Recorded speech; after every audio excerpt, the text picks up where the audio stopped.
In 5, 4, 3, 2. Welcome to the Dirty Sports Podcast. I am your host, Andy Ruther, coming to you live from the Smut Studio in Venice Beach, California, with my co-host, Joey No Chill Praino. Hello, Andy Incognito. That's right. What the fuck is happening today? Twerks came down to let me in. He's wearing a Tom Brady jersey. Is this like a lost bet situation or? I don't know.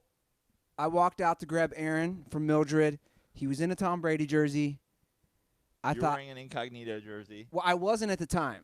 This was the Incognito jersey from the Dolphins that Aaron gifted to Dirty Sports. Thank you very much. And I thought if he's going to go AFC East, I had to go AFC East with. Why didn't you get? I would have brought my Don Beebe jersey. You got a Don Beebe jersey? No. Now, Aaron, that's the question is, you are a Raiders fan, and here you are walking in with – he yelled actually across the street, word for word, the GOAT. Is this like a lost bet situation? No, it's not a lost bet situation. I genuinely love Tom Brady. I'll admit I used to hate him, especially after the Tuck rule for a few years. I don't know. Just the first of many fraudulent championships. Yeah, just over time, I was just like, dude, I just respect Tom Brady. So, yeah. Would you kiss him on the mouth? Yeah, actually, when I saw that video, I was like, I wish I was his son. Seriously, would you kiss Tom Brady on the mouth if he asked you to kiss him on the mouth? Just a mouth kiss. Yeah, why not? I 100% would. Yeah. He's a good-looking guy. Why wouldn't you kiss Tom Brady on the mouth? That'd be a cool story. Yeah, he's one of the great. I mean, that's your reasoning? He's a good-looking guy? And he's one of the greatest. How many good-looking guys have you kissed on the mouth? You don't even know. Canceled. And he's one of the best quarterbacks of all time. Arguably the GOAT, as Aaron would say. Of course I'd kiss him on. Dude, there's a ton of NFL players I'd kiss on the mouth. Just start naming guys. I'll say yes or no if I kiss him on the mouth. Richie Incognito. Definitely. Vontez Perfect. Maybe. O.J. Simpson. I'd have sex with him. Canceled.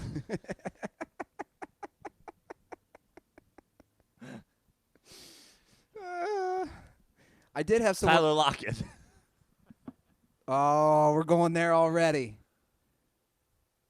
I just looked at the. He might be too into it. I just looked at the recap. Are we starting elsewhere? I guess we always usually end with the NFL. We have to start with Major League Baseball. Oh yeah. And two different yet both epic meltdowns between the Braves and the Dodgers. Yeah. We came over here yesterday for a live Dirty Slides podcast, Game 5, Cardinals, Braves. Andy Lazarus and I. The audio of which, by the way, is up on the Dirty Slides podcast, the first hour and a half, I believe. We came over looking forward to calling a fun game, an old throwback Rabble live broadcast, and it was over before the first inning. They scored 10 runs in the first. Was it 10 in the first? 10 in the first. 10 runs in the first. Just Atlanta Braves tomahawk choke. Yeah, that was now their ninth.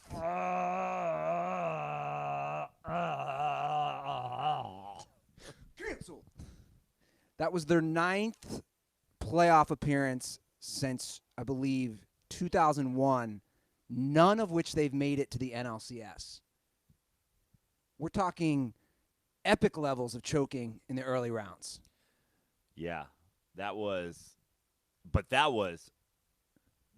next level choking. Yeah.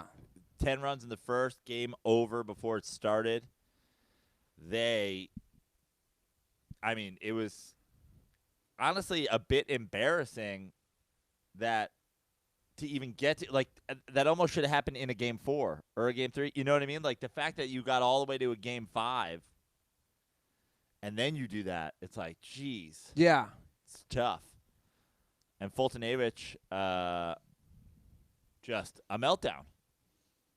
It's a rough go. When you're walking in guys with bases loaded in the first inning, you done. I think that was the first run, right? It was the first run, a walk-in? I think it was the second. Yeah. It was bad. Bad, bad, bad. I mean, it was so bad. And they didn't really even put up much of a fight the rest of the game. They didn't put up any. They didn't, it's not like they made it 10-4 with, bases loaded in the 8th. Oh, we're a home run here away from being down 2 runs. No. Like, never put up a fight. Acuna may have gotten drilled on purpose at the end. He didn't really even put up much of a fight about that. Honestly, if you hit me in a 10-1 game after people have been talking shit, I'm fighting you regardless of whether you hit me on purpose. Yeah. I heard Amir Garrett jumped in his car and was actually going to fight for him. Yeah. He was going to drive down to Atlanta. Yeah, it was a bad game. It was so bad, we didn't broadcast that we stopped about the 4th or 5th inning. Yeah, it was middle of the 5th. Because it was already 2 Bottom of the hours 5th. Yeah. into the game. Straight disaster. Yeah. At least the second game was exciting. Before we get to the second game, can I propose a theory? Sure. Native American curse. The tomahawk chop. They said they weren't going to do it. The fans did it in the first inning, and that's when the meltdown happened. An old Native American spirit. Now we have a Native American on our show. Intern Twerks with Wolves is himself Native American. I want to get his take. Get on the mic here, Aaron. Well, let's take this a little deeper now that we're doing it. Braves, epic fail. Cleveland Indians failed down the stretch, missed the playoffs. Redskins, debacle. Yes. Fire their coach. Jameis Winston, Florida State Seminole, one of the biggest busts in NFL quarterback since Jamarcus Russell. Yes. Who else? Juul is going under, which is tobacco, which they stole. White people stole from Native Americans, who basically had the market on that until we colonized them. It's a stretchy one.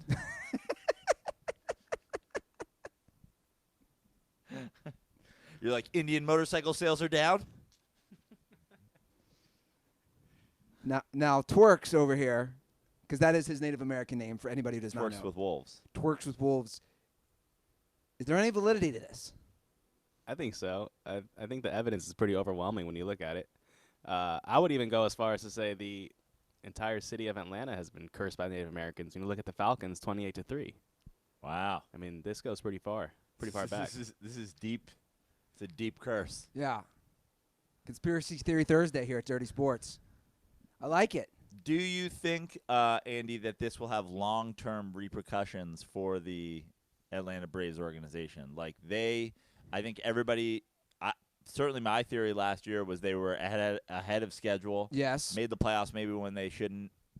Not that they shouldn't have, but at a very young age for a team last year. Then they make it this year. This is the year you think, oh, well, you have home field. You get through 5-game series. Maybe you lose to the Dodgers or whatever in the next round, but you keep building. This year, they get in and they have a choke. Do you see this affecting them long term? Well, they have all the young guys, right? Sure. Locked up. Yeah. I don't know, man. Sports is an interesting, like the whole psychology of sports I always find fascinating because you never know when you're going to get another chance, right? So you have to make the most of that opportunity. You never know. So it's a good question. You would know more than me. They're set up, right? Am I correct? They're set up. Yeah, they're super young. Roster-wise. Absolutely. But you just see the way these things happen. You see these postseasons have an effect. Like, look at the Falcons. Look at the Falcons. Look at the Dodgers, obviously. 2 straight World Series, and now this. You've got the Red Sox hangover. A lot of people were like, true. "Oh, Red Sox will be right back there." They didn't even close to make the playoffs. I think postseasons can take a toll one way or the other. I think this could seep into next year. This is certainly something people are going to be talking about in spring training on opening day. Like, are you guys, looking to correct what happened last year in the playoffs? I mean, it was a meltdown. Like, this is something people are going to talk about for a while. And obviously the Nationals now, a division team, have won a playoff series out of the wild card spot. The Phillies fired their manager. Obviously, everybody thought the Phillies were going to be there this year. All the moves they made. The Mets were close down the stretch. I don't know. To me, I think if you're an Atlanta Braves fan, you've got to be a little bit spooked. Yeah. As a Mets fan, as somebody in the division, I'm excited at the idea that they're spooked. But it's not even just this year. Again, we brought up the history of 9 straight early exits. Players hear that shit, and it seeps into their brain, and then it turns into its own effect, right, on your ability on the field. And I think that's real. Like, there's a reason these quote-unquote curses or droughts happen, because they take on basically a whole other element of its own. And I think that happens all the time in sports, right? You see it all the time where people just can't win big games, or they're in just a massive drought as an organization. And I think you have a good point. It's a tough division. Those other teams are they're going to be just as good next year. Yeah. And who knows? Like, the Nationals can make it to the World Series. They could win the World Series. They could. I don't think they will, but they could. Yeah. They beat the Dodgers, though. Playoff Kershaw. Talk about curses. Yeah, exactly. So you talk about. But I actually think playoff Kershaw is it's in a way it's sort of overblown, but at the same time it's obviously a thing. Yeah. And now we have Sad Kershaw, the meme. I've already used it twice. Yeah, I saw. I mean, I've used it a lot too. yeah. It was like, I don't know why he didn't just go down the dugout steps. Like, he was sitting there. It was almost like he aged. Yeah. Like, in the time that he walked off the mound, suddenly he, like, had my, like, dad gut, and he's just, like, hunched over. And he was just like, oh, I shouldn't have eaten that McDonald's. It's so good going down. Then you always feel like crap after. Like, and like, who even sits like that? What are you, an old man at a bus stop? Like, who? You got to try to sit like that. It's a good point. He's just like, wow, like. Sad Kershaw. Sad Kershaw is You know who who sits like that? You know who sits like that? You know what it reminded me of when he was doing this? The dude from Leaving Neverland. One of the kids, Michael Jackson, molested. We talked about that. We were like, this is why. What was his name? Oh, God. We've already forgotten. How? We've already forgotten. You can poor never soul. You can never forget. Jesus. But the handsome, not the dancer kid. Not the kid from Australia. Yeah, not the Australian kid. The other kid. Daniel, David, Pat, but I forget. But you and I talked about this, and it was like our reason for thinking that he was telling the truth, because he's like such a good-looking kid. Yeah. And yet he's broken. James Safechuck. Yeah, James Safechuck. Yeah, because during he's the such interviews, a broken man. He's like, and you're like, dude, you're like a good-looking. Yeah. You're right. Go in the dugout, man. Yeah, just go in the clubhouse. Also, no one's sitting near him. Yeah. I think no one was sitting near him because they thought he was about to like become like an alien, like it was some Men in Black shit. Like, why was no one, like, that picture you get was like no one was in the dugout. Yeah. It was like the thing where everybody hides after you hit a home run. Where is everybody?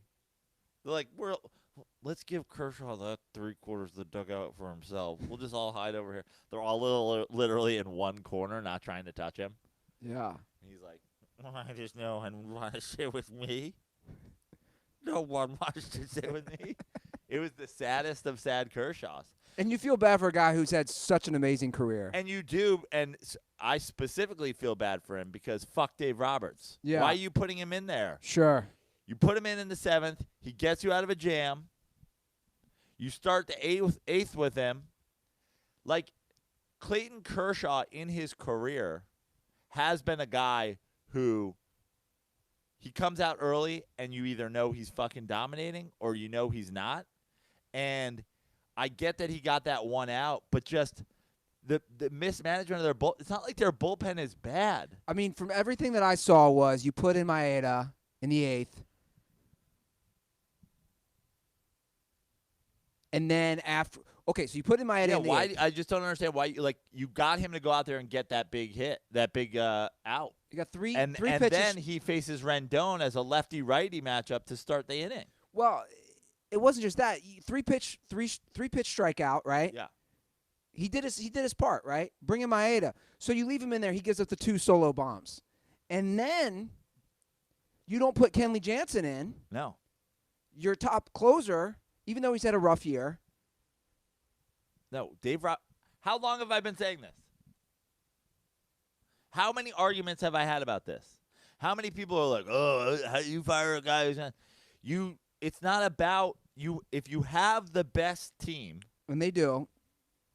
talent-wise, Yes. all you have to do is not fuck it up in the regular season. Andy Ruther could manage the Dodgers to 90 wins. Thank you. You'd be like, I don't know, Bellinger in center, Seager at short, Turner at third. Yeah. How hard is this? Yeah. Honestly, you could literally, if I gave you their roster, you could put together a lineup. And if you're like, I don't know, Justin Turner 8th, it's not like they're going to lose a ton of games because you fucking forgot to hit Justin Turner 3rd. They're going to win 90 games. It all comes down to the postseason. How many years in a row has this happened? This is his 4th season, Roberts, right? This is 3rd, right? I think it was 4th, 2016, 17, 18, and 19. Yeah. Okay, you're right. And I said he was bad in 2016. 2017, they lose the World Series. Numerous reckless decisions in there. Then they have the Yu Darvish year.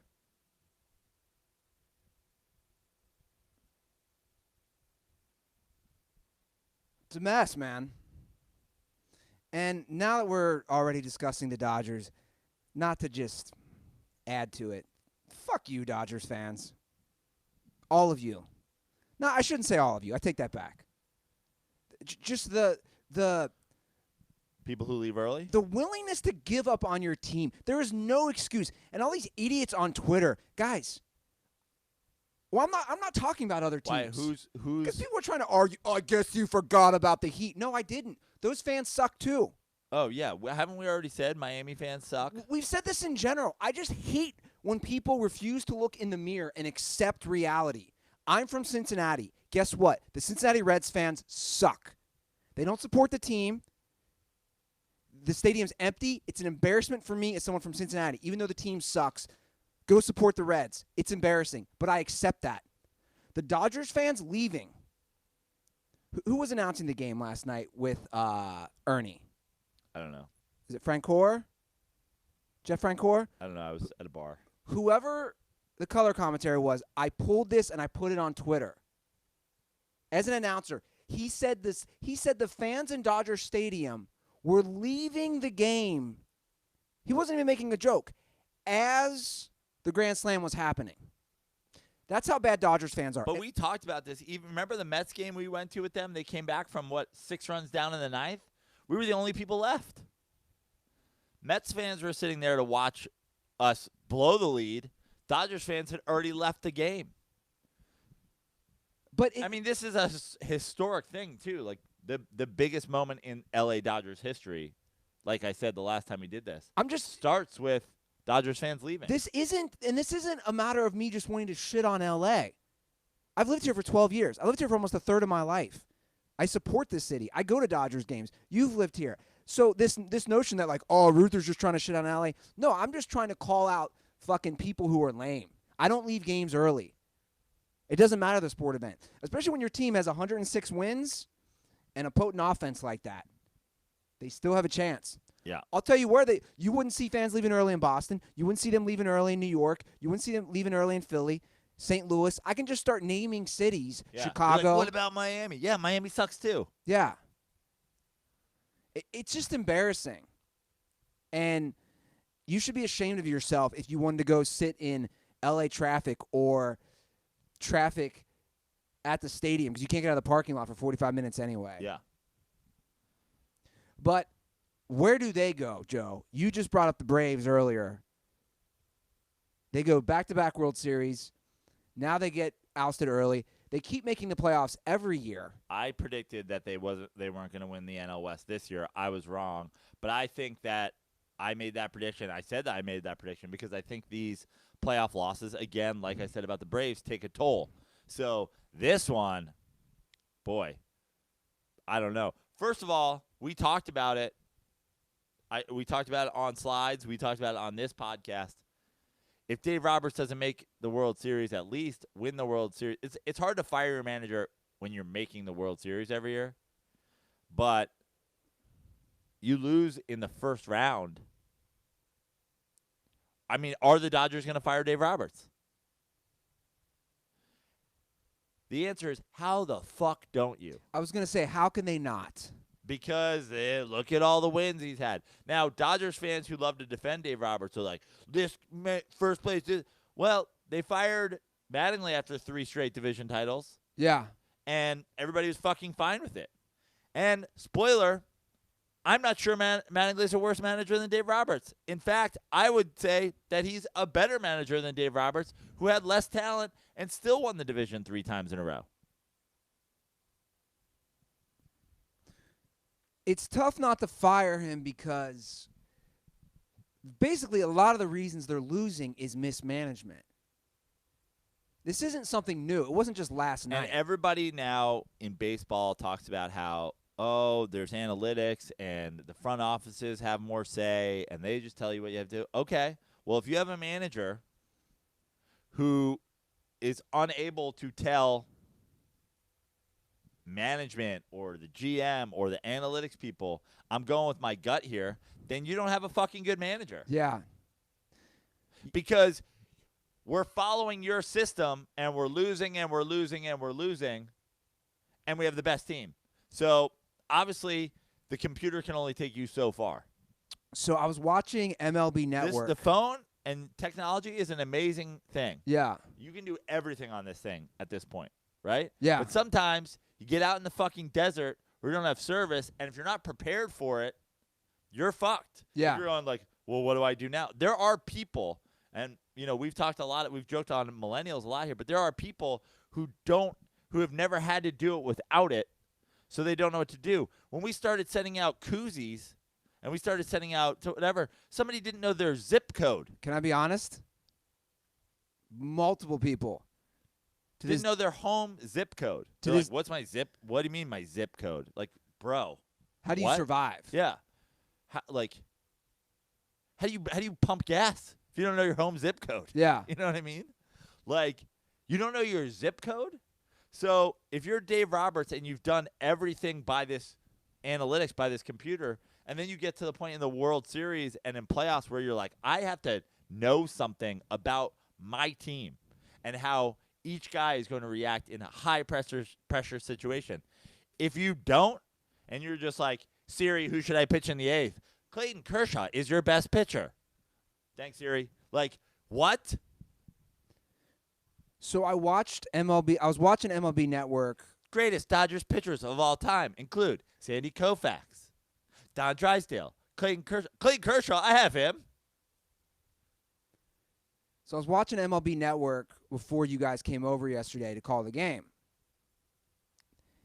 And I found it interesting because all their analysts did not like the thought of Kershaw going in as a reliever.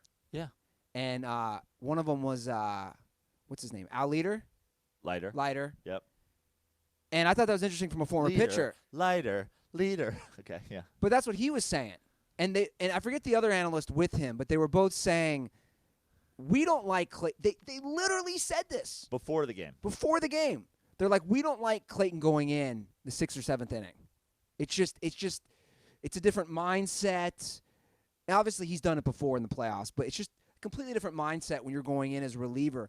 And I just found that interesting where you had 2 guys who had played who, like you're saying, aren't going with analytics. They're kind of going with their experience and their gut as former players.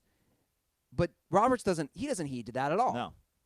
I think he's got to go. I saw, I made the joke that I've been calling for years, and now the Mets fired their manager, so of course they're going to fire Roberts, and now I'm going to get Robertsed. And but then I saw somebody reply to that, Madden to the Dodgers, Roberts to the Padres, and Roberts to the Padres just like makes so much sense. But wasn't he already the Padres manager? But now he's got, now he's got the success of the Dodgers, and he's got, they've got a better roster down there. Was he their manager already though? Am I wrong on that? I thought maybe he was, or maybe he was just on the staff. He was the manager in 2015. Yeah. He got fired, and then he became he was on the team starting in 2011 as a coach. Right. Became the manager in 2015.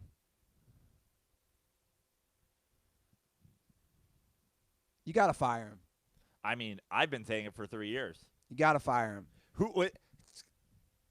Totally honest, and I'm not trying to like blow smoke up my own ass here, but like now people are finally coming around. Was anybody on the fire Roberts train earlier than Joe Praino? As much as it pains me, I will have to agree. Like I'm doing this in 2017. You have been battling. I can remember epic battles you've had with former intern Joe Shaboring. Yeah.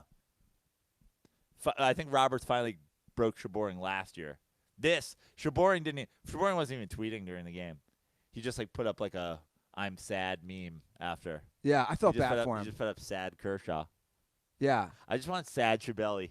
I want Joe Shabelli sitting in like on a bench in Gonzaga just Kershawing.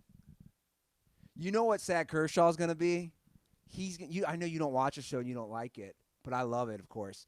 It's going to be, they show the 3 different pictures of Pablo Escobar from Narcos, where he's like the one where he's in the pool staring off, or one he's sitting on the bench staring off. That's sad Kershaw. Oh man, the saddest of sad Kershaw. And it sucks because he's been the best pitcher in baseball for the last how many years? Yeah. Right? Well, arguably? No, for sure. Like if you say, hey, who's been the best pitcher in baseball in the last 10 years? You would say it's Kershaw. Right? You know what Yeah. I mean? But like you also have obviously some guys lately have been lights out year in and year out. Verlander was right there with Kershaw for a couple of years, then fell off, and then came back. It's tough, man. It's tough. It's tough to see because I like Clayton Kershaw. I root hard against the Dodgers. I think this is still, we talked about the Native American curse. I think until they cut ties, until they openly say the Chase Utley era is a black eye on our franchise, and now looking back, we regret those decisions. We regret letting him do that. We regret defending him. I hope that the Dodgers never win.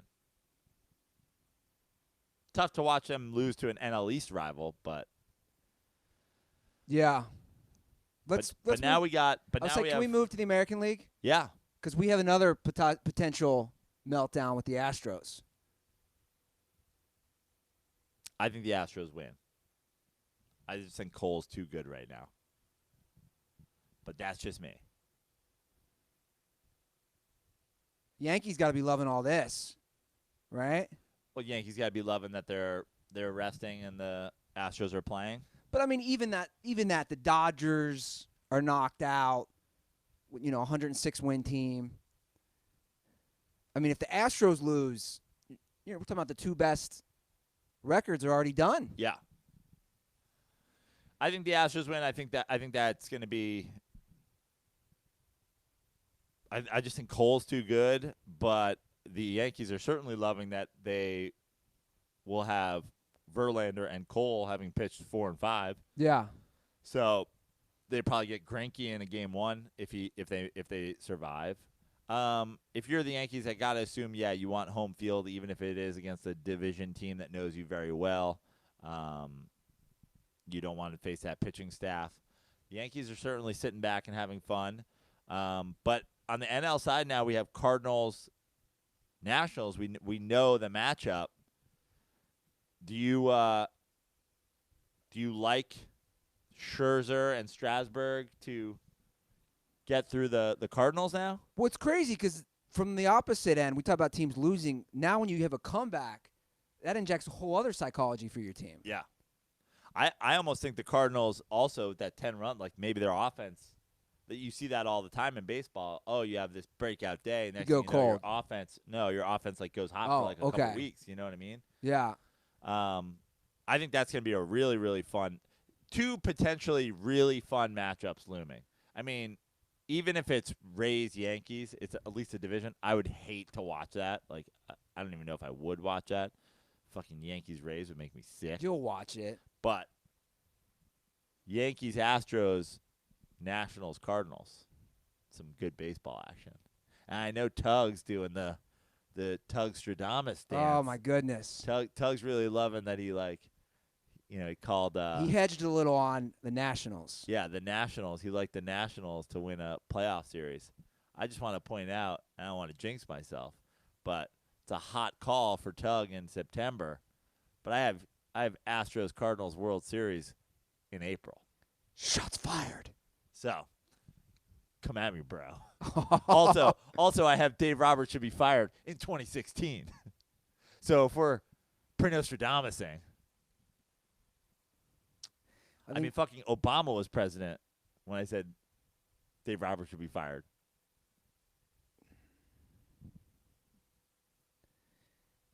That's a natural segue to China. Okay. Not at all. Okay. We got to talk more China and NBA, though. All right. Dude, this is wild what's happening because it's nonstop. Bresler right now is that little excited girl gif. He's like, But I've never seen anything like this. Bresler right now is eating he's cotton candy eating girl. Remember her? Oh, yeah. I've never seen this in sports where this basically socioeconomic / political issue has taken such, like, it's come to the forefront more than, can you think of anything in your lifetime? I mean, it's definitely, it's still kind of under the radar, I feel like, if you're a sports fan. You think? A little bit. Like, it's not Kaepernick, where it's like all day, like, it's not trending the whole day. Yeah. But at the same time, if you're any sort of NBA fan, it is crazy. So now they're talking about, I don't know, you saw this, the salary cap potentially going down? I put this on the rundown. Yeah. Some people are saying like 15%. Yeah. Can you imagine teams being affected But next year? I feel like we gotta really explain things to Okay. everybody. I'm not trying to say you guys are idiots, but a lot of you defended Dave Roberts for years. and this is kind of a complex issue. It's not that complex, but it's complex enough. Let a man in an oversized Richie Incognito jersey break this down for you. So, like any other company or brand, the NBA is, in a way, owned by China. Heavily backed by. Heavily financially backed. And again, I want to reiterate, God knows the amount of things I'm wearing or in my apartment are China. But see, the difference is I know I'm a piece of shit for supporting a country that doesn't give rights. See, that's the difference. And I own it and say, Well, the NBA knows it too. That's why they're like, hey, guys, like, let's not talk about it. but just own it. That's, again, that's my stance on this whole situation for all these people is basically just like if Adam Silver or Steph Curry or Steve Kerr, whoever, just said, hey, man, it's fucked up over there, but I like making millions. I mean, That wouldn't actually bother me. At least they're being honest. I don't even think that, but I like making millions. I don't even think you would have to go that far. You could just be like, hey, man, this is above my pay grade. I'm a player. I'm a coach. I want to play or coach basketball at the highest level. Therefore, I'm going to do it in the NBA. If there was a greater basketball league in all the world that was, only supported by freedom-having countries, and that I can make, as much money as I can here, and I can have as much success, I can prove myself on the highest level there, then I would play in that. But for now, I want to compete at the highest level, and that is the NBA. If you want to talk about how the NBA supports itself and how that's a discussion that you want to have with the commissioner. I'm just a player. I'm just a coach. Now, we were talking about it on the live podcast yesterday. The dangerous thing is you open yourself up to these kind of criticisms when you talk about other shit. Yeah, so when Steve Kerr or Greg Popovich in particular sit there and blast the Trump candidacy and his basically policies, which, by the way, I'm not saying I necessarily disagree with a lot of those, but the point is that Joe's trying to make is if you're going to be so outspoken like Kerr is, especially on social media, on, let's say, the policies with ICE and rounding up illegal immigrants, you then also can't suddenly get silent when asked a question about, hey, man, China's rounded up 1 million to 1.5 million Muslims and put them in labor camps. Yeah. What do you think about that? I don't really know a lot about the situation. I need to read up more on the issue. I need to talk to my brother who's an East Asian fucking professor. Well, then you just look like an asshole. Yeah, you do. And that's all that Joe and I are trying to say. Again, we like a lot of these people. I like Kerr. Yeah, me I too. like Popovich. Yeah.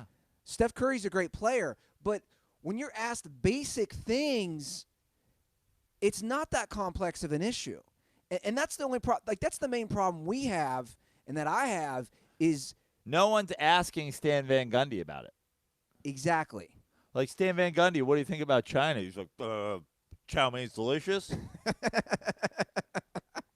Coached in New York for a long time, and Hunan Garden's one of my favorite places. I mostly like the dumplings. I like them fried. I like them. They're like, thanks, Stan. They're not asking him because he's never put himself out there as somebody who has a political opinion. And that's what's so important for everybody to understand. Like, Pat Riley, what do you think about China? He's like, prefer Italian suits, honestly. So Adam Silver released a statement this week. And the truth is, I didn't really take, issue with it. Did you? Nope. I thought it was a pretty good statement. It's a long statement. I'll read excerpts up from it. He says, I recognize our initial statement left people angered, confused, or unclear on who we or what the NBA stands for. Let me be more clear. Over the last 3 decades, the NBA has developed a great affinity for the people of China. We've seen how basketball can be an important form of people-to-people exchange that deepens ties between the United States and China. Okay, and he continues to go on, and this is an important piece, I think, that he says. But for those who question our motivation, this is about far more than growing our business. Values of equality, respect, and freedom of speech have long defined the NBA and will continue to do so. As an American-based basketball league operating globally, among our greatest contributions are these values of the game. It basically, it's a well-crafted statement, because what he does is he says, we have a business relationship with China. Bringing basketball to China, I think, is good for everybody. We want to keep working with China. At the same time, unlike the NFL, we're not trying to curb anybody's free speech. So say what you want, do what you want. That's up to you. We'll deal with anything that comes from it. I'm sure behind closed doors, all the owners are saying, hey, guys, just stay the fuck out of it. Just don't make it try to avoid being a part of this entirely. He certainly doesn't tackle the human rights violations of China. He's also not trying to blow up their relationship with China. Yeah. But he also isn't saying, you guys can't say this. But even that statement alone, I don't think people realize how bad this communist regime is in China. Even his statement, like Joe's saying, where he's not trying to ruffle feathers, it ruffled China's feathers. Because China is anti-free speech. Exactly. And so him saying that American players or people in the NBA can say whatever they want, they're like, how dare you? We actually have a law that prevents people from saying whatever they want. We censor people. So China responded to Adam Silver's statement with this. And again, this is a translation. This is a CNBC translation. We have noticed that Adam Silver, the commissioner of the NBA, who is participating in an event in Japan, has responded to Houston Rockets general manager Morey's post of inappropriate Hong Kong-related remarks. We are strongly dissatisfied, and we oppose Silver's claim to support Morey's right of free expression. Right. I mean, listen to that. They're literally saying, we oppose free speech. It's wild. And then they go on to say, we believe that any speech of that challenges national sovereignty and his social stability is not within the scope of freedom of speech. What the fuck is China talking about? Well, that's also, and again, this is why a lot of people are upset, and this is why a lot of people are talking about the hypocrisy that's going around sports, because that last sentence is what anybody who says Colin Kaepernick should be blackballed or that a league can keep him out, that's exactly what they're saying. We believe any speech that challenges national sovereignty and social stability is not within the scope of freedom of speech. If you're coming at the flag, fuck you. Yeah. And what the truth is people who say that, you are, and that's why I always say, you don't want to support free speech? Move to China. They're cool with it. Yeah. They fucking don't like it either. Yeah. And the last statement is big. To this end, CCTV Sports Channel of the Central Radio and Television Administration has decided to immediately suspend the current broadcast arrangements of the NBA preseason China games and immediately investigate all cooperation and exchanges involved in the NBA. So this is a big deal. So what they did, for people who don't know, the Lakers and Nets were over there, and I believe there was 2 other teams. They refused to air those games after Adam Silver's statement. So basically, we're at a stalemate in a way of China doesn't want to air the U.S. games. China currently has a deal, a broadcast deal with the NBA, which I believe is around $1.5 to $2 billion. So there is some serious money involved. And to go back to Joe's point earlier, that's why teams, a Yahoo article yesterday was pretty interesting from the financial side, said teams are already planning for a reduction in the salary cap in 2020-21 season, so not this season but next season, because of this. Basically what they're saying is China might say, fuck you, NBA, we're ending our deal, which is then going to affect How much money everybody has.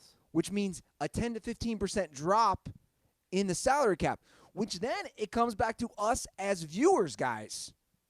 Let's say you love your Houston Rockets, and this all affects the bottom line, and you can't get the players that you want to get because your team has to cut your salary by 10 to 15%. Where are you going to stand as a fan? It's this trickle-down effect is going to be very serious. Yeah. And, I mean, obviously, every team is affected equally, but these things happen from year to year. Like, it's funny that you say the Houston Rockets. Obviously, they're the ones that started this whole thing. But, like, the Rockets free agent situation with Russ, with Harden, with Capella, like, the Rockets are actually pretty set going forward. They don't really need to make a big splash. But imagine you're a team that is waiting to, pick somebody up in the free agent market. That's your next big leap. You're kind of shit out of luck because we know the players themselves aren't going to sign for less. Yeah. They're not going to take less money. And, yeah, it's crazy, but in a way, like, could Adam Silver have done more? Could he have been bolder? Sure. But he was pretty bold in saying, you can say whatever the fuck you want. Well, whatever they're saying behind closed doors, you can't now get punished if you say some shit if he's on the record as saying that. Yeah, I'll give him credit. I agree. Because even him just saying that, again, forced the national Chinese network, whatever the fuck it is, that airs the games to say, we're not airing your games. But I also want to talk about hypocrisy from the media side, because that's important. And the big dog here, the big guilty party, ESPN, which is owned by Disney. Disney is China's bitch. And if you've been watching South Park, you'll clearly know this. They've done an amazing job mocking Disney, Mickey Mouse in particular. This might be tough for Aaron to hear, but even though he loves to support the communist regime by going to Disneyland all the time. ESPN issued a memo which was leaked, which Deadspin wrote a story about, which explicitly discouraged any political discussion about China and Hong Kong. ESPN personalities have confirmed that this memo, it was in fact real. So basically, ESPN, who for years has had no problem discussing political stuff. Now, I know they've changed recently under a new direction, but they're telling their employees that you cannot discuss this on air. And for that, ESPN's a bunch of bitches too. Guys, everyone's bitches. Dude, at the end of the day, my point is this. How much money do you need? To me, this is and I'm dude, number one capitalism guy. I'm all for capitalism.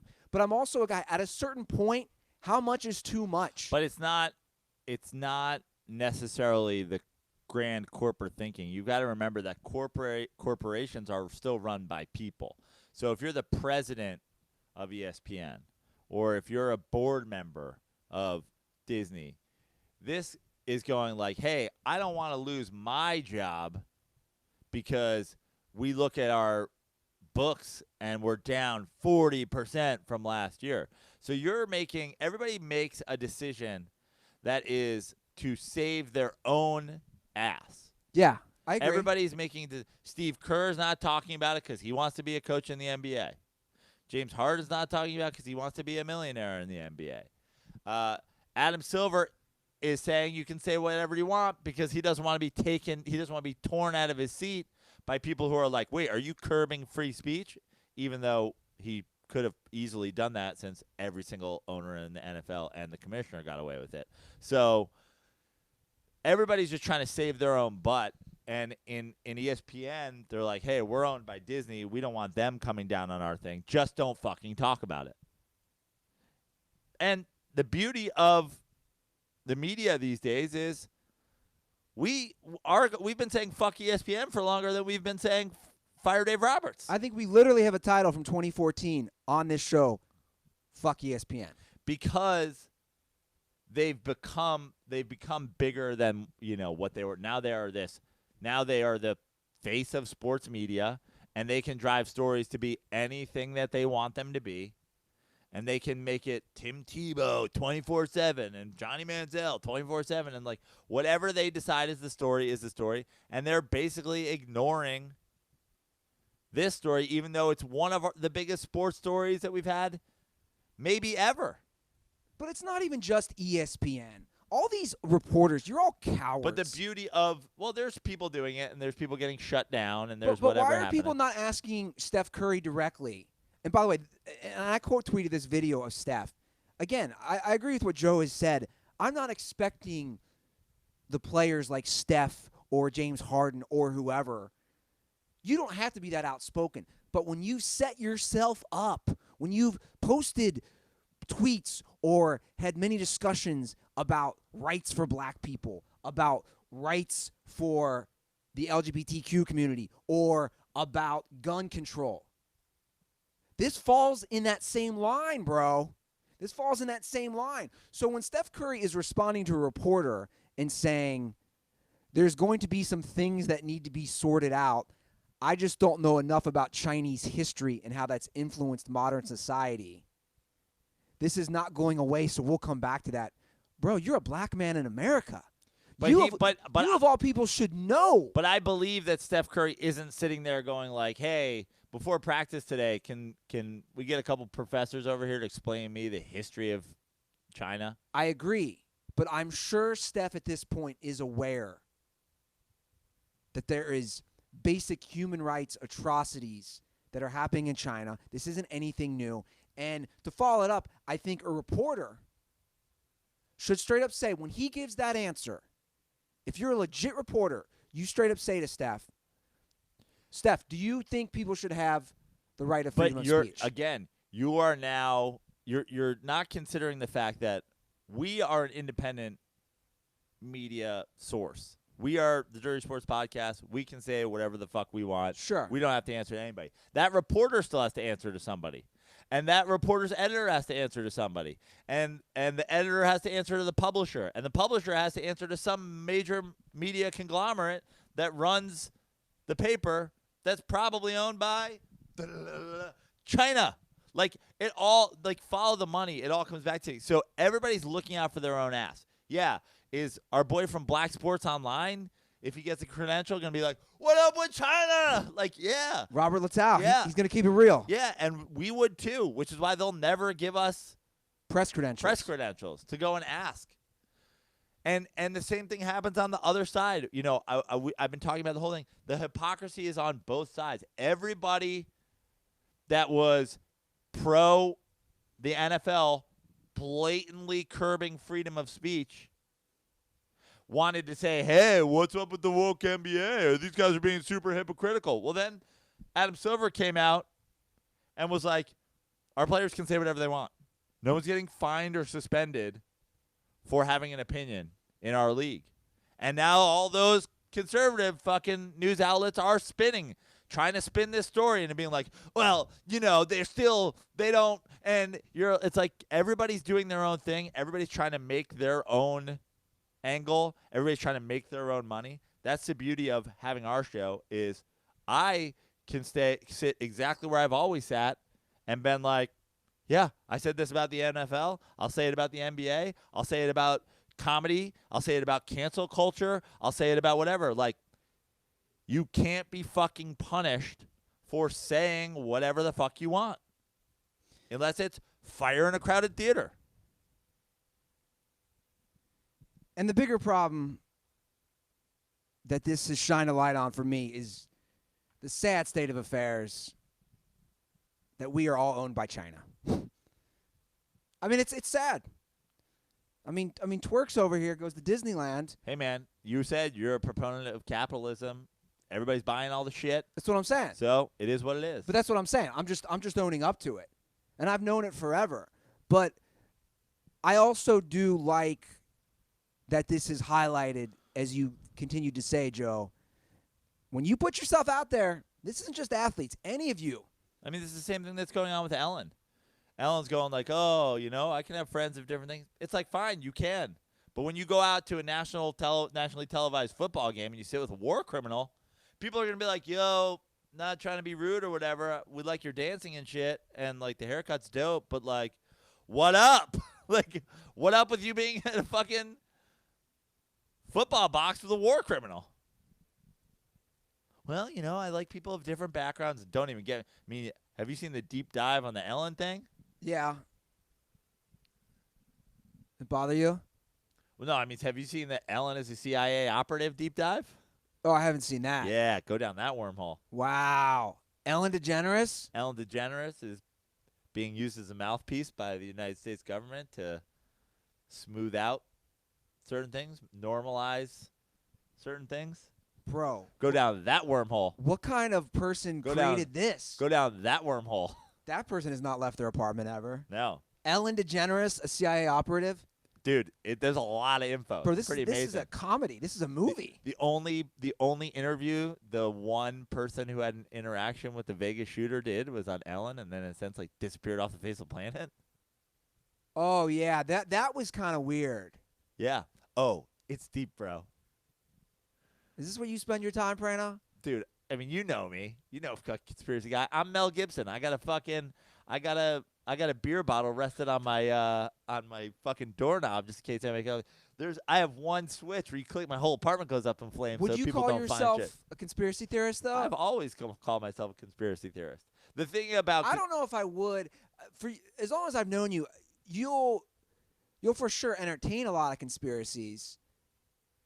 What I've always said is the difference between me and, like, say, a Sam Tripoli is just because I don't know what the answer is. Just because I know what the answer isn't doesn't mean I know what the answer is. Yeah. I'm not one of those people who will go, like, I know Lee Harvey Oswald didn't kill John F. Kennedy by himself. That doesn't mean I know this person did it and this person did it, this person. I don't go down the whole thing because you'll waste too much time trying to get to the answers. Yeah. The answer is the people with money did it. Yeah. The people with money and power did it to not give up money and power. Don't waste too much of your time on it because it's not going to take. The answer's not going to give you any fucking solace. Yeah. Well, we're talking a lot about business and sports. I want to talk about a business, an American business that helps support our show. I'm sure they love this lead in. I'm sure they do too. Guys, support from this show comes from our friends at Manscaped. The #1 brand in men's below-the-belt grooming, Joe. Manscaped offers precision-engineered tools for your family jewels. I love how that rhymes, and I love all the products they've sent us, like the amazing crop cleanser for your hair and body, the crop reviver for toner and refresher. Just squirt a little of this on your old nutsack. You know what I love about Manscaped? They let us say that stuff. Yep. The crop preserver. It's ball deodorant. All this amazing stuff. But the main big dog I love, I actually haven't. Now, they always say below the belt, but like the things you're about to pull out, you could use them for anything, right? Yeah, if you're like a chest hair kind of man. Oh, yeah, you know what I mean? I actually don't have that right here. The Lawnmower 2.0. Yeah. The Lawnmower 2.0, I've used it on my chest hair. I've obviously used it on my nutsack. See, I keep my chest pretty thick, but Yeah. but I definitely down below. Maybe if you're a guy who's got back hair, shoulder hair. Me? Yeah. Both things I have. Guys, the Lawnmower 2.0 is a game changer. So go get 20% off plus free shipping with the code DIRTY at manscaped.com. Always use the right tools for your job. Your balls will thank you. The crop preserver. Love that. Anti-chafing ball deodorant. By the way, people keep asking me. I've had multiple DMs from our fans, from our listeners. They say, Andy Ruther, does it really not cut your balls when you use the 2.0? Guys, I've had the Manscaped Lawnmower 2.0 since March, before they even were come on board as a sponsor. Never cut my balls once. So get 20% off and free shipping with the code DIRTY at manscaped.com. That's MANSCAPED. No, MANSCAPED.com. That's 20% off with free shipping at manscaped.com and use promo code DIRTY. And once again, I will send you 2 free beer koozies if you send me a screenshot using manscaped.com, promo code DIRTY. Love this stuff, bro. It is fantastic. And we got these little Oh, my leather God. pouch. What do you call it? Dop kit? Yeah. Love it. Okay, Praino. We got college football. We got NFL. Yeah. Let's briefly touch on this week's big college football games. Let's do it. Games that I have highlighted. The Red River Rivalry. Say that 3 times fast. Red River Rivalry. Red River Rivalry. Red River Rivalry. Wow, pretty good. I remember when there was a time you couldn't say it, the R. You're like, oh, I'm Andy Ruther. Never forget. By the way, I think Yoshi might be joining us next week. Really? Speaking of mispronouncing Wow. words. Wow. He is back. I'm a little worried, though. He visited Chernobyl. Did he? You can go visit Chernobyl. Like, do I need to wear a hazmat suit for him I don't know.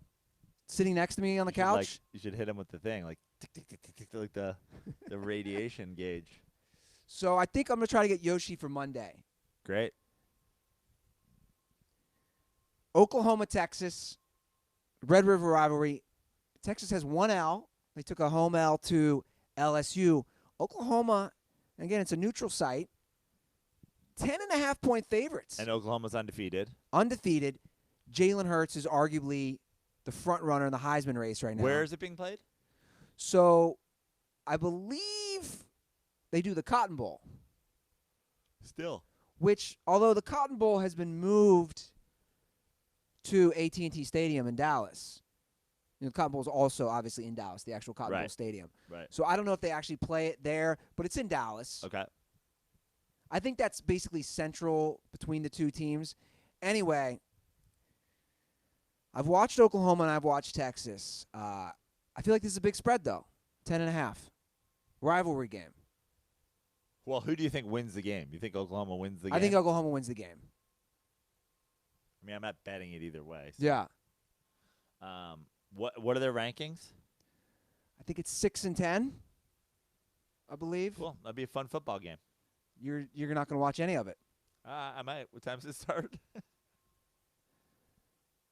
Let's see here. It starts at 9 a.m. our time. Okay. Yeah, it is in the Cotton Bowl Stadium. Nice. Keeping it old school. Yeah. I'm going to do it. Okay. I'll throw it on for a little bit. A little Big Ten action. We got Penn State, Iowa. Don't really care about that one as much. But the big one I care about this week is two top 7 schools. We have Florida travels to the Bayou. They are number 7 to play number 5 LSU in Tiger Stadium. Big favorite for Florida. I know they have a backup quarterback. I've watched them a lot actually this year. I watched them beat Auburn recently. Big favorite. LSU's a big favorite. Yeah, that's what I'm saying. Yeah. LSU, 13-point favorite. Wow. No way. I'd bet on Florida all day, spread wise. I would too. I just think it's gonna be. I mean, these teams. Now Joe Burrows is playing great this year at Yeah. quarterback. LSU finally, after all these years, has found an offense.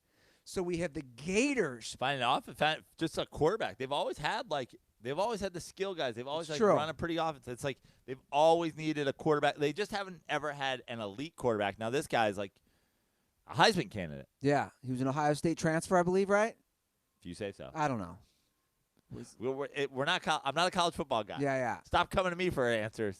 So The only thing I know about this game, Florida is the Gators. yes. LSU is the Bayou Bengals, the Tigers, and LSU is coached by Ed Orgeron. I don't even know who coaches Florida. Spurrier? No, it is not Spurrier. It's God. Why am I forgetting his name? I'm just kidding. I knew it wasn't Spurrier. I know. He's a good coach though. Is Steve Spurrier still a head coach at anywhere doing anything? XFL? I don't know. No, he was coaching the AAF. Oh, was he? I think. The old ball coach? Yeah. But I want to get Coach O on the phone here. I know it was a last-minute request from our friends down at LSU, but they have made it happen.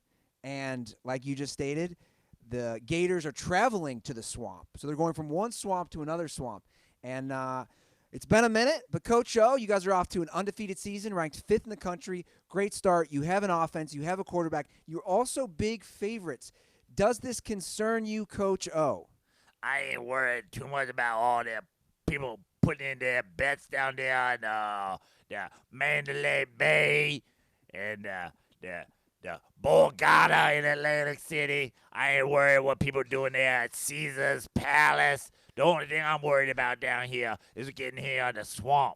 You know, Atlantic City built on a swamp, Las Vegas built in a desert, but you ain't no hot and sticky till you come down here to the Bayou in a game in October. You play against these Bayou Bengals. Now, the Gators, they're a good football team. I got a lot of long relationship with the University of Florida Gators. But let me tell you one thing right now, and you write this down, Andy Ruther, because I know you don't like to type down notes, but you got to take this one down. The Bayou Bengal down here, the swamp here in Louisiana, is way different than the swamp there in Florida. These Gators, they're going to get out of their swamp, they're going to get on a bus, and they're going to come to a different swamp. They're going to find it extra sticky and extra muddy. Because we down here working in the Bayou Swamp. And these Tigers, I got them in ski shoes. I got them in snowshoes so they can walk on top of the swamp mud. We going to run all over this offense with Joe Burrow. This guy going to win the Heisman Trophy, and the Heisman Trophy going to have snowshoes on it because this guy running on top of the mud. Interesting, Coach. Now, you are facing a backup quarterback of Florida. First string, second string, third string, tampon string. We don't care. We here to win. Are you a little worried that your team is such a big favorite, Coach, that maybe your players, it might go to their heads that this is a game that by all odds they should easily win? When I get these boys in the locker room, I look them in the eyes, and I tell them, this weekend, we going to fight a gator. You go out in the swamp in some cut-off jorts, hand-to-hand combat with a fucking gator, you ain't taking them lightly. You ain't, oh, I heard this gator underdog. Oh, I heard this gator playing with backup teeth. Oh, I heard this ain't the top gator in the swamp. It's the second best gator in the swamp. Maybe I'll take it easy on the gator. No, you going out there, you know you in for a fight. No, ain't nobody take you ever see one of them little mini gators? Like the one that bit Johnny Knoxville on the nipple? That thing look like it hurt? Like some real shit right there. I don't care how little your gator is, that shit will bite. And my boys know it and they ready. Just like I assume those Florida boys know they about to fight a tiger. Well, Coach O, it's always a pleasure having you on the show. Hopefully you get better. It seems you're a little under the weather. I ain't under the weather. I'm on top of the weather. I'm up here, weather down below. I'm like Jesus Christ and God together. I'm living above the clouds, Andy. The weather don't affect me. Well, Coach O, we appreciate your time, and good luck against the Florida Gators this weekend. I just want to say this. When the Florida Gators come to the Bayou this weekend, it's going to get down and dirty. Now, you can watch on the view porn and the red tube and the porn tube and the red porn. You can watch all kinds of things. You can watch moms fuck their sons, sons fuck their dads, all kinds of step stuff I've been seeing lately, and it kind of grosses me out, not going to lie. How come everybody trying to fuck their family? We stopped doing that in Louisiana 5-6 years ago now. Y'all need to calm down. But one thing that you can't see on the Pornhub and tubes, you can't see a tiger fucking a gator. You're going to need to tune in to CBS on Saturday for that one. Oh, don't let the kiddies watch. It's going to get dirty. We coming from behind. Coach O, everybody. Always a pleasure to have him on the show. Wow. Everything was fine. Got a little dirty, so I hate to say it. I want to throw in one more conversation piece, Andy Ruther. You're still there? I hung up, but then I called back in and Twerks put me right through because I had something important. I just want to say, living down here in the swamp, especially, they don't let you coach in jorts. I asked, they said no, so they make me wear the long pants, okay? My balls been getting sweaty down here in these tight, close games playing in the swamp. I just want to say shout out to the folks at Manscaped giving me that ball deodorant. I get back in the locker room after a big win. My wife's there, and she's like, honey, you should take a shower. I said, I don't need to take no shower. I got that ball deodorant on. Come over here and give it a little kiss. Good for Coach O. Manscaped.com, promo code DIRTY. Good for you, Coach O. Appreciate you supporting the show. Oh, my goodness. That took a turn, Joe, when Coach O called. It was fine, and then he got really graphic with the porn references. Yeah. I hope Coach O doesn't get canceled. Yeah, no, Coach O will be fine. Okay, good. He's grandfathered in. Good. All right, so like Coach O said, primetime CBS, your big game of the week. Let's talk some NFL, Joe Praino. Is that primetime game? It's a late game? Yeah, it's a late game. Wow. That'll be fun. Yeah. I think it's 4:30 on CBS, like Coach O said. Okay, week 6 of the NFL season is officially here. My man on my left has a 4-point deficit to me. He seems not too worried. We do have a long season. We do have 11 more weeks. We're going to start with your team. Thursday night game. The New York Giants travel to New England, where they are 17-point underdogs, Joe Praino. Tell me what I'm missing here. Well, what you're missing here is that the Giants are missing a lot. No Evan Ingram, no Saquon Barkley, no Wayne Gallman, Saquon Barkley's backup, no Sterling Shepard. So, number 1 wide receiver, number 1 tight end, number 1 running back, number 2 running back. The offense is going to struggle mightily because the Patriots defense is really, really good. I think that this spread, when it first came out, the idea that the Giants were getting as many points as the Dolphins against the Pats, as the Jets against the Pats, as the Redskins against the Pats, that it was high. But just so many guys out on the offense, Yeah. it's really, really, really going to be tough for them to score. And I just don't see the Giants' defense playing well enough to really keep Brady off the board. The only thought and hope that I have for the Giants covering, and obviously way, way, way, way, way less likely competing and or winning in this game, is it's Thursday. Yeah, That's all I got. Thursdays are fucking wild. they are.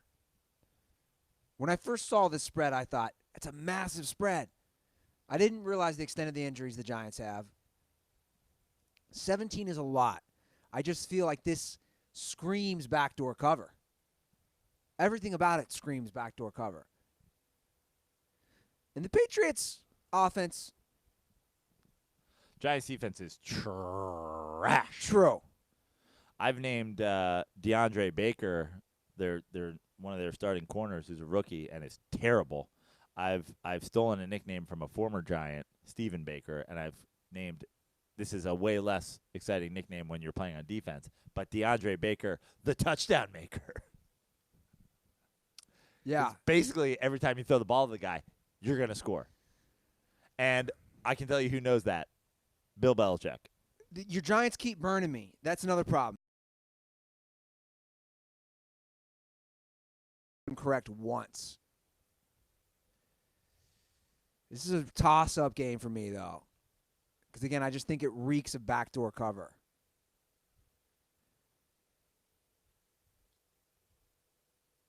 Who are you going with? No, I have to let you go first here. Okay. I guess I'll just pull the trigger. I am going to go Patriots. all that, and you go. I don't want to, though. Yeah, I don't want to at all. I'm actually going the Patriots too. I just think the Giants are too decimated. The way they looked against the Vikings last week didn't give me a whole lot of hope in the New York Giants defense. You know, I'd love it if it were a game. I hope I'm wrong. I'd love it if maybe I'll take $5 and put it on the money line just for a fucking light money on fire. But I just can't see the Giants stopping them, and I just can't see the Giants scoring. And my hope for this game is that Daniel Jones survives. Yeah. You are right. Thursday nights, anything can happen, though. Okay, moving on. Another week, another game in London. This will be early. They're not going to – last week they did the one later. This will be an early game, so 6:30 a.m. our time. I will be getting up because I am not going to miss another Jameis Winston game. Now, we've talked a lot about the NBA and China and how people are sort of ignoring the human rights atrocities going on there. Can we talk about the NFL in London? I mean, players are just going to go over there. No one's going to mention that the English government doesn't take care of anybody's teeth. We're just gonna let this happen. So let this slide.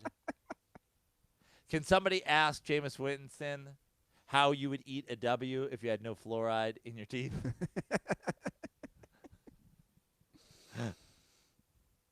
Rematch of a Thursday night game, which the Bucs won. Yep. But things were a lot different back then. Yeah, they were. The Panthers had Cam Newton playing quarterback. They don't anymore. They're now 3-0 under Kyle Allen. And they're also 2.5-point favorites in London. Yep. And fun fact, we talk about tug nugs, little rug nug for you. Rug nug. The Carolina Panthers, I saw this morning on NFL Network, are second in the NFL in sacks. While the defense isn't playing to, a level that they were going 15-1 or 12-4, they're still playing pretty good. They have 20 sacks in the season. So they're getting after the quarterback. And what is the problem with Jameis Winston? Getting sacked, giving up fumbles. Therefore, I'm putting my money on my boy Luke Kuechly, the Carolina Panthers defense, and that 2.5-point favorites. You know, last week we both picked the Saints against the Bucks. We were both right. We both said we were going to get burned by picking against the Bucks. London games are like Thursday night games. Anything can happen. It's going to get wild. If I'm picking one team for something to go wrong for, it's going to be the one with Jameis Winston. Like, is Jameis Winston going to go over there? Like, I could see Jameis Winston getting into a car accident over there because he's driving on the wrong side of the road or some shit. Oh, you know what I mean? classic Jameis. Jameis, Jameis in London is a whole goddamn TV show. I'm picturing. It really is. It really is. I'm just picturing. You know that scene in the vacation movies? Is that France though? They get caught in the circle. Yeah. Yeah, Like that's Jameis. Yeah. Just driving around. for sure. Like, I could see Jameis being late to the game. I can see him. because somebody was like, "You got to go see Big Ben," Exactly. and he spends the whole day looking around London for Ben Roethlisberger, unable to find him. You know. So I'm going with the Panthers. Okay. By the way, we have some sad news. Oh Speaking no! of Jameis, Oh no! and we discussed this during the broadcast yesterday. What happened? I think Jameis 1 made it private that you can no longer leave Amazon reviews on his book. He's basically started to block us all around. He blocked us on Twitter, which I found it made me so happy. Yeah. Because as I said to him, he was like, "You guys are fucking trolls, blah, blah." I go, "You came into a conversation that we were having with somebody else with just your book link. Yeah. You just showed up one day with the book link to this nonsensical piece of trash, and now you're upset with us Yeah. for replying to you?" We mentioned our boy Steve from down in Orange County with the great Kindling review the other day before he did shut it down. I just want to shout out Steve, who made it out to my show in San Clemente last night and bought me a shot of Jameson. And In honor of Jameis? in honor of Jameis. Yeah, it was a shot of Jameis's Irish whiskey, Yeah. and I dropped it. He handed it to me and I fumbled it. Oh, yeah. And I lost the fumble. But it was the thought that counts. Yeah. Well, you were just emulating Jameis Winston. Yeah, exactly.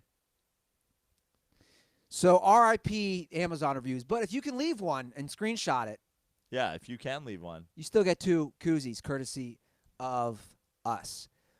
Okay. Moving on. The second biggest point spread, of the week is the Bengals, who travel to the Ravens. Ravens are 11-point favorites. There's a lot of rumors right now with the Bengals circulating that A.J. Green will be traded. Wow. Where's he going? Well, a lot of rumors are circulating about some of the good teams. The Seahawks, the Patriots. Wow. We'll see. I think just free the man, even though he doesn't want to be freed. Where would you most like A.J. Green to end up? I think both those teams I mentioned would be pretty interesting to see him on. You know where I'd like to see him? I'd like to see him on the Detroit Lions. Ooh. I'd like to see him go. I'm a Matthew Stafford fan. I'm a Matthew Stafford defender. I'm also a Calvin Johnson fan, and I said free Calvin Johnson back in the day, and I'm glad Calvin Johnson freed himself. Yes. And that he can live a healthy life without, CTE. But I would like to see Matthew Stafford get a big target back. Yeah. I'd like to see him get Calvin Johnson light Yeah. out there. Also, not going to lie, 49ers would be fun. Yeah. I agree. There's my... Even though, he's played 8 years and he's been injured recently, he hasn't played it all this year. They say every team is teams are willing to offer first-round picks for him. Yeah. Chiefs? Ooh, that'd be great. Wow.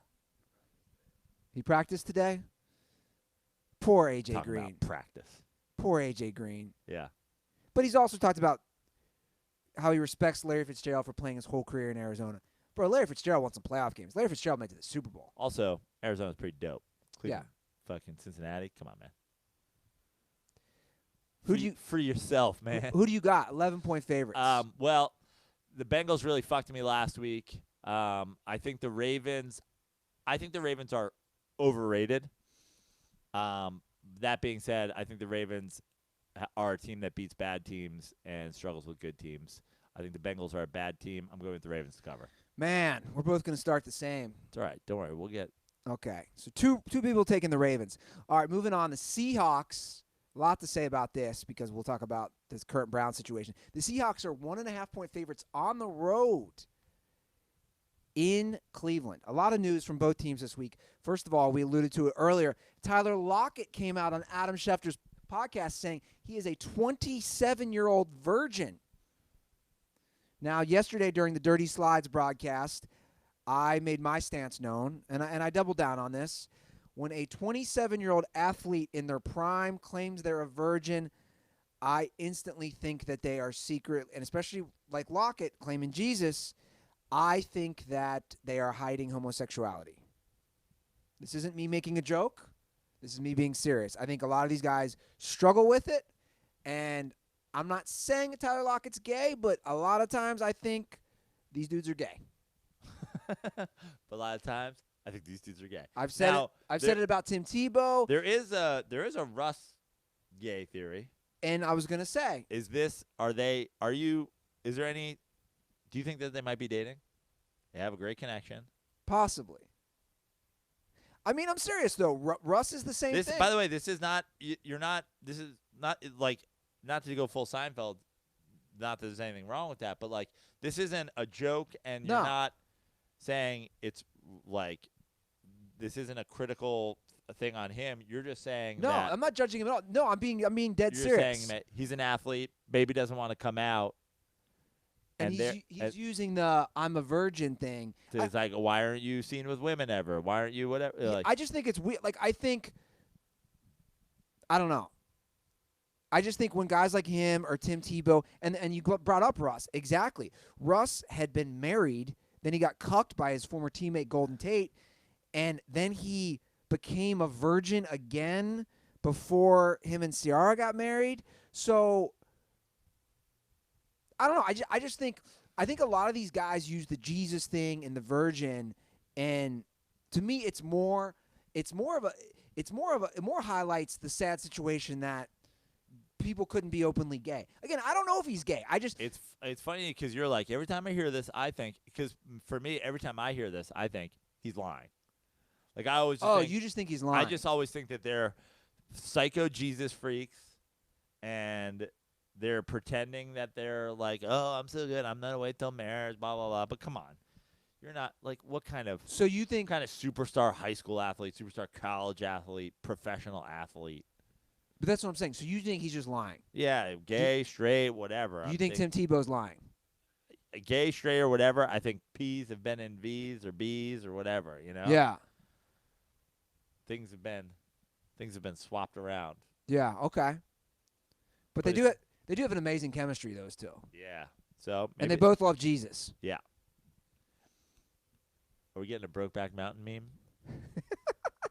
This is painful for me because I love Russ so much. But you can love Russ so much and him be a homosexual. True. I don't care who he loves. I just like that he's throwing the ball well. How well is he throwing it, Andy? Well enough to beat the Browns by 1.5? Well, I'll tell you what, man. The Browns looked awful on Monday Night Football. I mean, they got their shit pushed in. Baker looks bad. Baker now leads the NFL in most turnovers since the start of the 2018 season. I know it's only his second year. He still started 18 games, so he's a season in. He's Jameis 2.0 right now. We did the meme. Shout out to Jay Lloyd. Did an amazing meme. Helped me put that together. He is Jameis 2.0. One read, he fumbles the ball.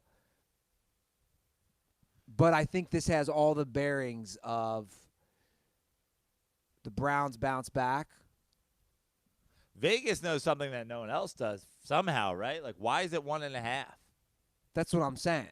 That's saying on a neutral site that it's, you get 3. So it's 4.5 on a neutral site? Yeah. I mean, yeah. I feel like this is such a game that the Browns have to win. Because next week they play New England. Yeah. They fall 2-4. They're not beating New England. I mean, they could any given Sunday. But you're right. That 1.5, I was still surprised that they were underdogs because they're 2-3. The Browns season is not lost, just so everybody knows. Like, I'm not saying it's lost at all. This is a tough one. Patriots? I'm sorry, Seahawks. I'm going to go Seahawks. But part of me is in disbelief that the Seahawks would start 5-1. Does seem like a trap game. Does seem like a trap game. But, like, if you're going Seahawks, am I going down a potential – we've picked all the same games so far. Am I going down a potentially another game because I picked the Browns to bounce back against the fucking Seattle Seahawks? I don't think I can do it. I was really hoping you would go with the Browns and I would be able to take your Seahawks for once. But I'm not doing it. What is your position on Baker at this point? Again, Joe, it's early. When I watched that game, and I predicted that they were going to win that game, it's really just about consistency. And being consistent, you don't have to be consistently good. You don't have to be consistently great. You don't have to be consistently the best. You just have to be consistent. With Baker, you don't know what the fuck you're getting from 1 week to the next. Yeah. And I just think that he talks such a big game that it riles people up. I mean, listen to the fucking Niners. Listen to Nick Bosa. These guys were they couldn't wait to fucking play him. Yeah. He talks so much shit. He riles people up. The whole I'm feeling dangerous, the whole league's behind this Browns team. When you look at this Browns team is super fucking talented. And it starts with the quarterback. So what do I think about Baker Mayfield? I was on the Browns winning 10 games. So I put the majority of this on Baker Mayfield. The defense is playing Fine. You have weapons. You have Landry. You have Beckham. You got Callaway back last week. You got a tight end. Your running game is great. Yeah, Nick Chubb's great. I put a lot of this on Baker. I put a lot of it on Baker. I also put a lot of it on the head coach. I've been critical of Freddie Kitchens all year. Again, I thought Greg Williams should have got the head coaching job after they went 5-3 under him as the interim coach last year. I don't know, man. I said it yesterday again, and I'll bring it up again. Tell me a time we've had a quarterback who's been this outspoken, this cocky, this arrogant. I honestly can't think of one. Dude, look at all, even guys who are a little maybe flamboyant, like a Cam Newton with his outfits. None of these guys are on social media arguing. None of these guys are getting all angry on the herd with Colin Kaepernick. You know what I'm saying? Like, he's kind of unlike most. Think of all the quarterbacks in the NFL right now. It's 32 teams. Is there any quarterback who's anywhere like him as far as how they talk? And I know his thing always is, I watched an interview this week. He's like, that's my thing. That's my brand. Well, your brand ain't working, bro. Yeah. And it's firing other people up. Richard Sherman, Bosa, like, you're firing up the other team. yeah, And that's you. you know, people talk about Odell's a distraction and this guy's a distraction, that guy's a distraction. It's like, look, receivers just got to go out there and run routes, man. Quarterback's got a whole lot more shit going on. Yeah, So if you're distracted, it's a big deal. yeah. And I think he'll play better. He's not going to play worse than he played on Monday. I was going to say, but it just in general. You know, Baker right now has 4 touchdowns to 8 interceptions. And they're still They're just 2 and 3. right. And they're still have a new coach. Yeah. They say it takes half a season. I still have kind of hope for the Browns as a team. Not that I root for them or anything, but like you said, what do you think about Baker? I put a lot of this on Baker.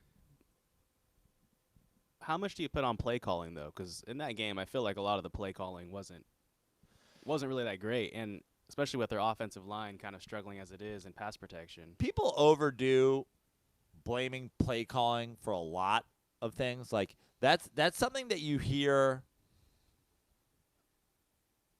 a lot when people want to like make excuses for something. Oh well, fucking look at Matt Ryan now that Dirk Cutter's back. How the Falcons doing? Jameis. Oh, you're gonna blame Jameis for starting out his career shitty? Look at the coaches he had. Yeah, it's great if you have a great coach who's going to do what Sean McVay does, or do what Sean Payton, or do what Andy Reid does, and make your offense something that sort of is a well-oiled machine. But at some point, also, the defensive backs are running backwards, and your receivers are running forwards and know where they're going. Back shoulder passes are pretty impossible to defend. If you put Odell Beckham on a sideline by himself and throw him a good back shoulder ball, it's pretty hard to fucking defend. It's like, the fade pass for years in the NFL has been like, hey, we're just going to split a guy out and throw it up. Like, if you execute, it's hard to defend. You know what's happening. They don't. Yeah, it's great if, like I said, if your offense is awesome, but at some point you have to throw a good pass. At some point, he had Callaway. He had that ball low. Should Callaway catch that ball? Yeah, he's got to catch that. He's got to catch that ball. But he was also wide the fuck open. How about put it on him? Like, at some point, you have to make a play. Because, as a Giants fan, I was critical for years of Kevin Killdrive, as we call him, Kevin Gilbride's offense. The play calling for the Giants was never fucking good. You got to overcome it at some point, especially if your team's playing good defense and you're running the ball well. Make a play. Yeah, I agree. All right, let's get through these games. Saints travel to Jacksonville, where the Jags are a point favorite. The Minshew Mania. Yeah. Well, I'm going to start with this one. I'm taking the Saints. We are across the board so far, 4 games, 4 favorites. The Saints are playing so goddamn well. They're 3-0 under Teddy Bridgewater. They're 3-0. The idea that they're going to beat the Cowboys and beat the Bucks last week and beat all this and handily do it. Beat the Seahawks in Seattle. Beat the Seahawks, and they're going to be dogs to the Jags. Minshew Mania, it's a home game, whatever. I get it, but like, they're dogs? Yeah. I'm going with the Saints. I'm leaning Saints too. Put me down for Saints. Arguably one of Sean Payton's best coaching jobs. Ruther's so going. He's going to hold the ball for 16 weeks now. No. Come out of this up 4 points. I'm not going to hold. Just fucking running the 3-man weave at the top of the key. I'm going to do what Matt Ryan should have done in the Super Bowl. Yeah, just take a fucking knee. Just keep kneeing on you, buddy. Okay, Texans Chiefs.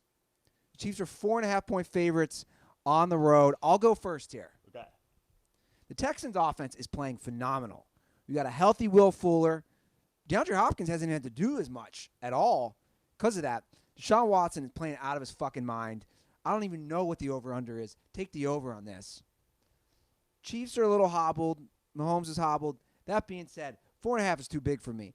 I think the Texans come in and make this a good game in Arrowhead. Here we go. This makes up some points. I'm going to take the Chiefs. I agree with everything you said about the Texans. I actually like how the Texans are playing. I think Watson is showing incredible growth, and the Hopkins and Fuller both being healthy is great for them. But I just think this is a Chiefs bounce-back game. They're at home. They lose a home game. They're in Arrowhead. I just got to think that they come out and they score a shit ton of points. And I think it'll be a good game, and I think that you're right. It will go over. But usually a shootout ends in a touchdown game, and I'm going the Chiefs. All right. Finally, we have a different pick. Okay. Your Tank for Tua game of the week. The Toilet Bowl game of the week. Whatever you want to call it. Washington travels to Miami, where they are 3.5-point favorites against the Dolphins. I am wearing my Richie Incognito Dolphins jersey, courtesy of Twerks with Wolves over here. I don't know who to take. We have a new head coach in Washington. Their favorites. The Dolphins are coming off a bye week. Oh, my God. This is such a bad game. This is such a bad game. Who's playing quarterback for Washington? Does it even matter? Is it Colt McCoy? Is it Dwayne Haskins? Is it Case Keenum? Who's playing quarterback? Do you even know? I don't know. Do we know? Do we even want to look it up? Colt McCoy? If Keenum's healthy, it's Keenum, and if not, it's McCoy. I watched the interview with Callahan, and Callahan said he basically indicated that Haskins is nowhere near ready. Is So. this former Raiders coach Haskins? Or I'm sorry, Callahan? Yeah, former Raiders coach. Former Nebraska Cornhusker coach Dave Callahan? Bill Callahan. Bill Callahan. Dave's his brother. Dave's runs the auto parts company. Wasn't that are you doing a Tommy Boy? Yeah. Yeah. Okay. I was going to say Callahan's. Jesus Christ. I'm going to go Redskins.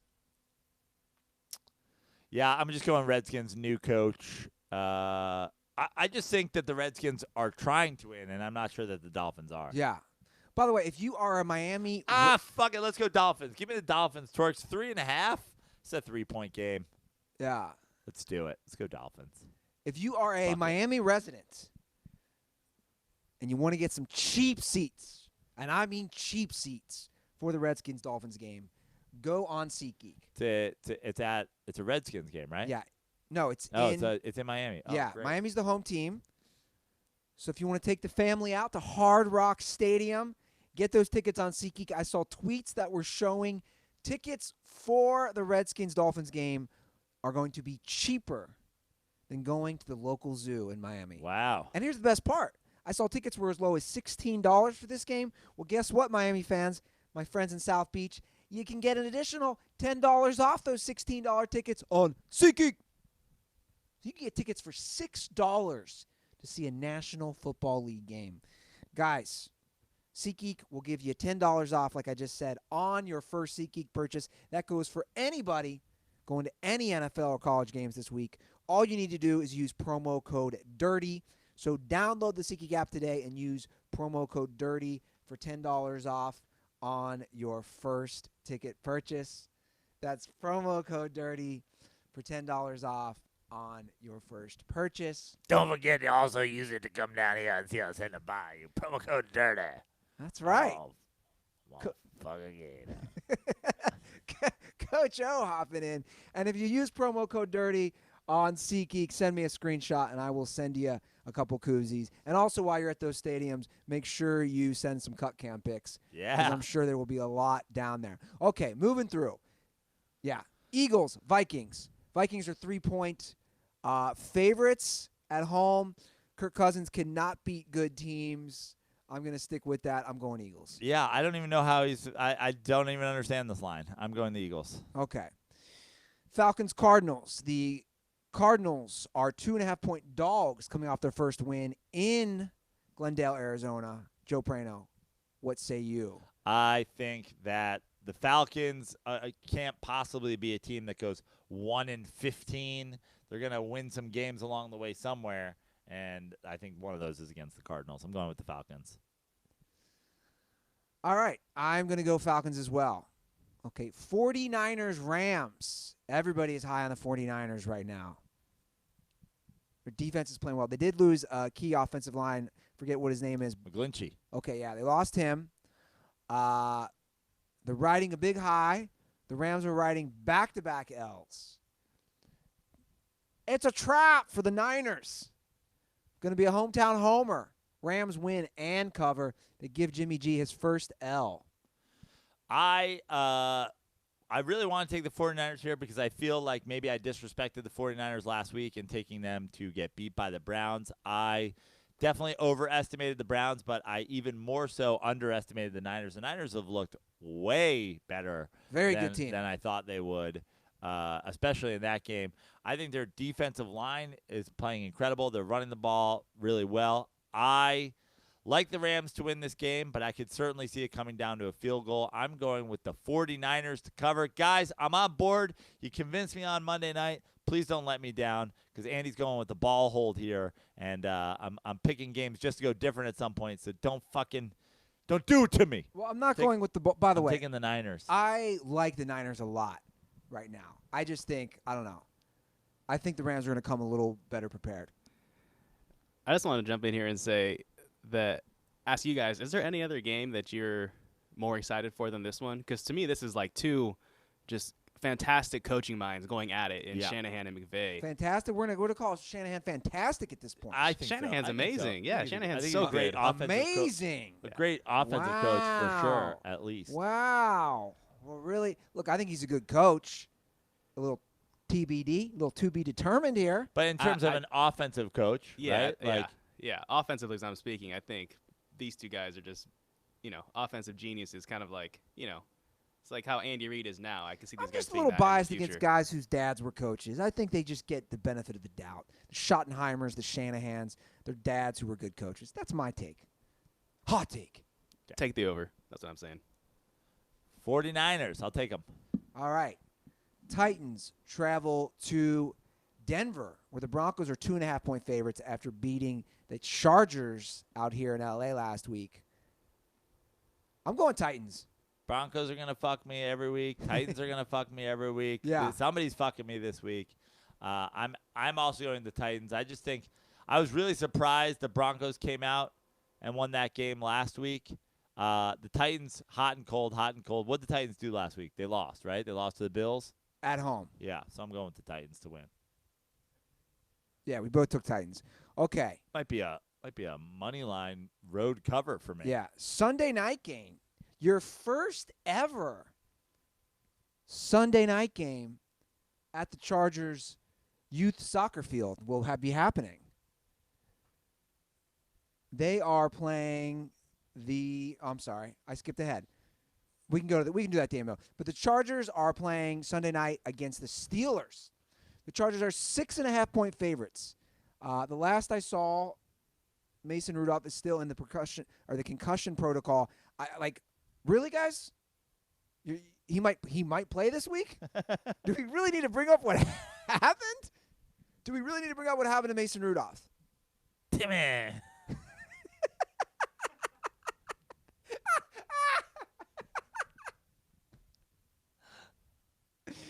Oh, great South Park The reference. great Gazoo. He's going to play? I'm going to go with the Chargers to win, even though, You think the Chargers are going to win and cover? yeah. You don't trust the Steelers' undrafted free agent quarterback, I forget his name, from Samford University. No, I don't.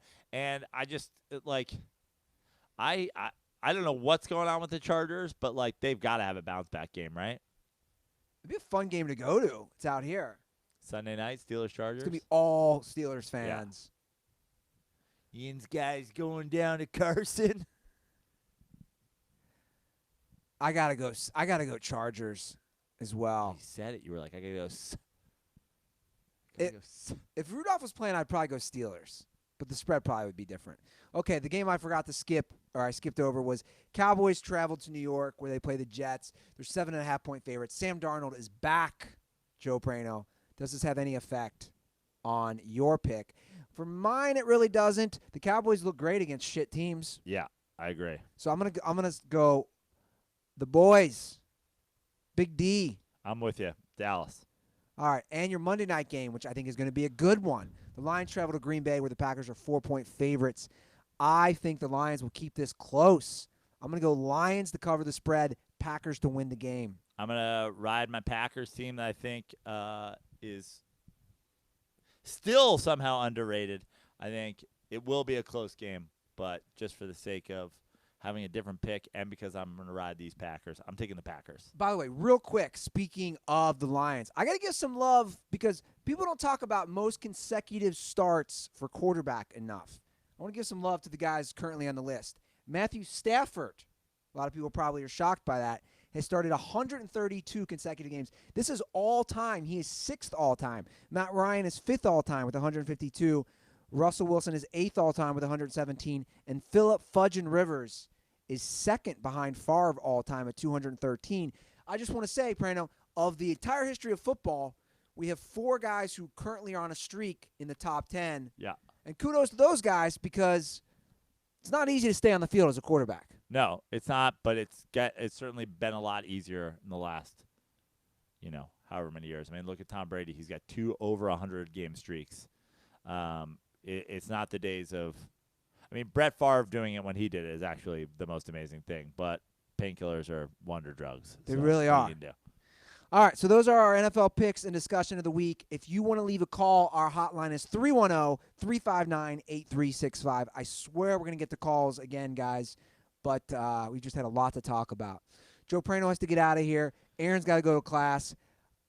I got to run. I don't know what I got to do. Joe Praino. At Joe Praino on Instagram, at Fix Your Life on Twitter, joepraino.com for shows, all those things. Thank you. Cool. At Andy Ruther on Instagram and Twitter. And if you're in the LA area, I'm doing a fun little show tonight at the Sycamore Tavern with our friends Sean Green and Justin Wood and some other guys. Yeah. Anyway, check that out. It's on my website, at Andy Ruther. At DS Interns on Twitter, at Aaron Maharis on Instagram. All right. Joe's getting up even though the camera's still on. All right. Good stuff. Joe has got shit to do. All right, guys, that's the show. Thanks for listening. Drop an iTunes review. Leave your Twitter, Instagram handle, and I will send you some koozies.